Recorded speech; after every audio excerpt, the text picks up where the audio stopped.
And then there are friends who are in the audience who work with us every day, Aisha Mason and Callie Wright, who are members of the American Friends Service Committee, and together with Dr. Quiroga and the Program on Torture Victims, are working to pass a Senate resolution against physicians and health professionals participating in torture.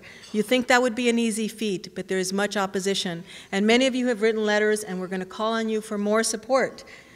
There's Jane Williams and her son Cade.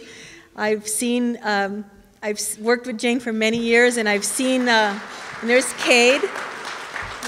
One of the reasons we do this work is for his generation, so that we actually leave him a better place than what we found. We serve together on the California Environmental Justice Advisory Committee on Climate Change, and it's a very interesting thing where we're fighting to make sure that climate change policies are also fair to low-income communities where many of the pollutants that are producing carbon and other pollutants are located. Again, not an easy thing, and we're going to need your help. My dear and lovely friends, all of you from the Healthy Homes Collaborative, from Nancy to Jorge to Montserrat, who are all working with us to make housing safer so that living in substandard housing is not a health hazard for children and their families. Bennett Rambert, who works with us on the monthly Global Security Dinners at UCLA, which we co-sponsor for the Center for Defense Information. They're sort of like political salons. They're quite interesting. If you haven't been to one, you should attend. They're very interesting. And I might have missed a few others, but I can't see you at the light, so I'm sorry. We're also really pleased tonight to have with us 6 of the Robert Wood Johnson Clinical Scholars from UCLA.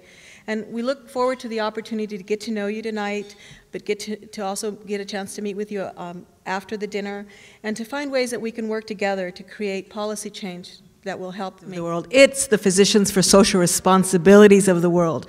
If you notice when I introduce my buddies that I work with on a day-to-day basis, American Friends, California Communities Against Toxics, Communities for a Better Environment, all groups who do grassroots organizing. We understand that it's movement building that is going to change. We also understand that to build a broad-based movement that will deal with issues of justice and poverty and climate change and environmental toxins, the fact that 80% of men in jail have learning disabilities, and that we are still exposing children to lead and reproductive toxins and developmental toxins. Our work lies at those intersections. Our work really fundamentally is about breaking those silos. And what's really wonderful about the California Endowment is that they're actually funding that kind of movement building. If we look back on the broad social movements like the Civil Rights Movement, Rosa Parks didn't just decide one day she was tired and was going to sit down. She was trained at the Highlander Center. She was an organizer. We have to do the same kind of creeping, of organizing slowly before we make that leap to a broad social movement of change. The way the right has done it, we have been spending time in our communities organizing, understanding the interconnectedness of these issues. And I'm proud to work at PSR that we won't compromise on social justice issues like many other groups do, because we understand that you just can't fight for a few, that it's about going to root causes that will make real change over a long period of time. And so we work with promotoras like Montserrat, who started at Esperanza as being trained as a community health promoter and is now an organizer. We understand that we need to make those partnerships to bring that credible voice of physicians to bear on these broad, very important social movements. And we do that with your support, because most foundations will not fund that work. We cannot do that without your support.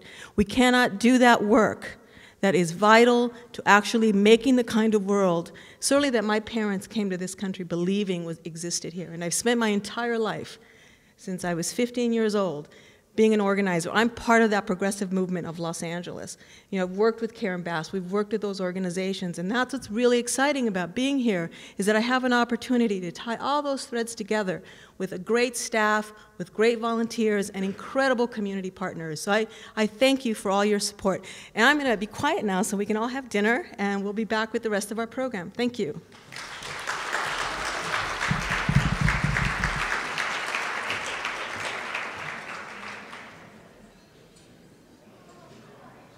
We'll also be talking to you about, but last year many of our members helped persuade Congress to deny funding to the Reliable Replacement Warhead. But however, the Bush administration has proposed a new plan to overhaul the U.S. nuclear weapons complex.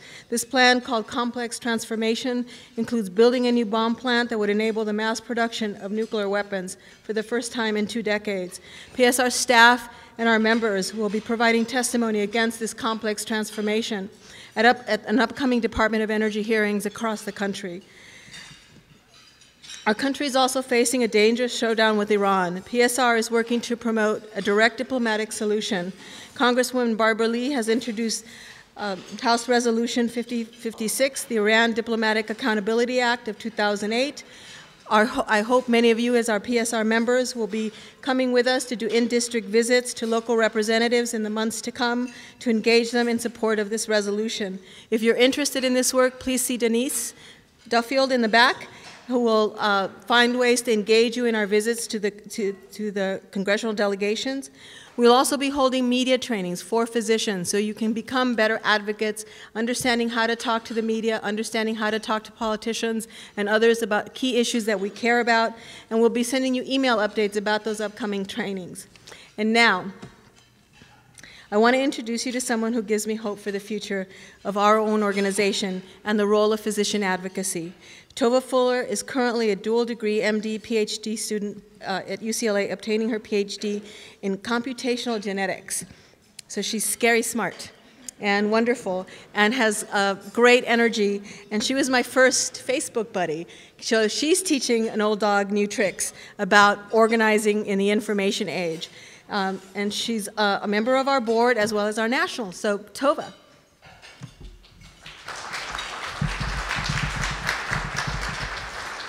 Thank you, Martha.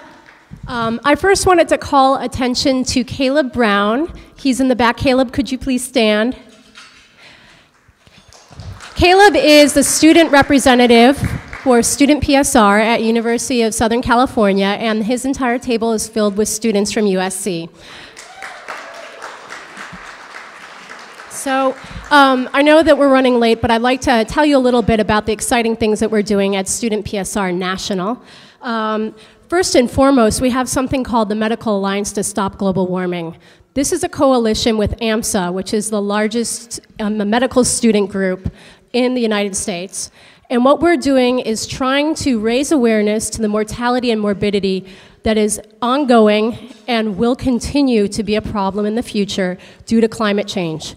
If you are a health professional or student in the health sciences of any flavor, psychology, nursing, dentistry, medicine, I'd urge you, we have something called the call to action. It's on the table in the back of the room. Before you leave, please sign it.